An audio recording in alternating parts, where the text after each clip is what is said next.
Lakini katika muda mfupi ujao tutaunda tume ya maridhiano ikijumuisha wadau wote muhimu itakayosimamia na kuongoza majadiliano na maridhiano ili kuziba mianya na migawanyiko iliyopo na kurejesha umoja na mshikamano wa kitaifa.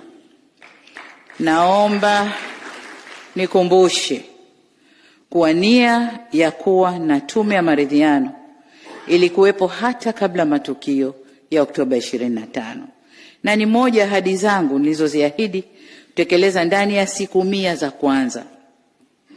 Hata hivyo, kwa bahati mbaya, ghasia zilizotokea Oktoba 25 zimechelewesha utekelezaji wa ahadi hiyo, kwa kuwa hata hadidu za rejea za tume ile ambazo nilitayarisha sasa zitapaswa kubadilika kuendana na mazingira yaliyopo sasa.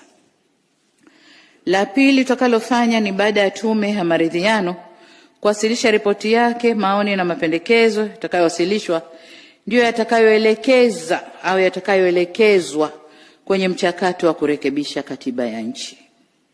Tatu, kwa kuwa ripoti imebainisha kuwepo kwa viashiria vya jinai kuhusu matokeo yale, tutaunda kama nilivyosema chombo maalum cha upelelezi kwa maana criminal investigation kwa ajili ya kufanya kazi iliyopendekezwa na tume.